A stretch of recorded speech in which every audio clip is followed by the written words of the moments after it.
everyone, this is Rebecca Castellon with another installment of What's Happening. And today we're going to talk all about refinancing. So with us today, we have Carlos Carvajal, who is a mortgage loan originator. Good morning, Carlos. How are you? I'm doing really well. And yourself? I'm doing great. Thank you so much for joining us. You know, we've all been watching the news and we hear all about interest rates being at historically low levels. So who should consider refinancing? You're absolutely right. Interest rates are at historically low levels. This is a fantastic time for anyone who wants to take advantage of these low rates and improve their terms. Okay, and what are the refinancing options that are available? So refinancing falls into two categories. The first is your rate and term refinance, where you're basically just paying off the existing mortgage and improving on your interest rate or changing your mortgage terms.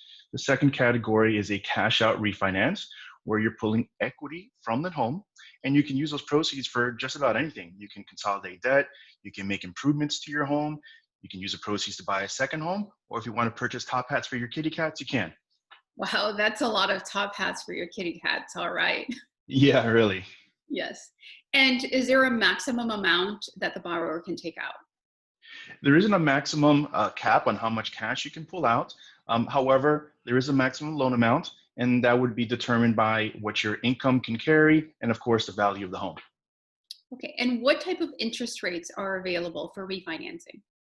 So again, these are historically low interest rates. A borrower can realize an interest rate somewhere in the high twos to low three range.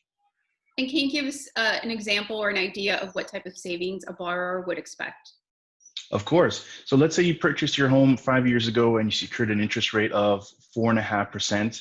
If you were to take advantage of today's low interest rate environment and secure a rate in the low threes, depending on the loan amount, you can see several $100s in savings on a monthly basis. So that would be significant for a lot of folks out there who want to improve their mortgage terms. Now, tell me a little bit, is there a cost associated with refinancing? There is a cost associated with refinancing because it is a mortgage transaction. There are taxes that need to be paid to the state of Florida. Of course, there's an appraisal and there are settlement fees and title fees. A borrower can typically expect closing costs to range between 1.5% to 2.5% of the loan amount. So these are just the typical costs associated with the loan whenever a borrower takes out a new loan. Correct. Yes. And how long does the process normally take? From application to funding, we're averaging about 45 days. Wow. So in 45 days, you can just, go off and start building your new addition, your new home office to your home. That's pretty fast. Yeah, absolutely. It's fantastic. Yes. And what advice do you have for someone who is interested in refinancing? Everyone's situation and motivation for refinancing is different.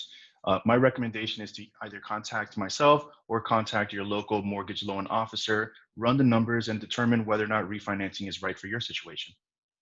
Well, Carlos, thank you so much for joining us. This has been very insightful. I really appreciate you spending time with us today. And for those of you watching, if you have any questions, please feel free to reach out to Carlos or myself. We'll be more than happy to help you out. And we'll be sure to keep informing you with other episodes of what's happening, of what's going on in Miami real estate. In the meantime, stay safe and thanks again for watching. Take care.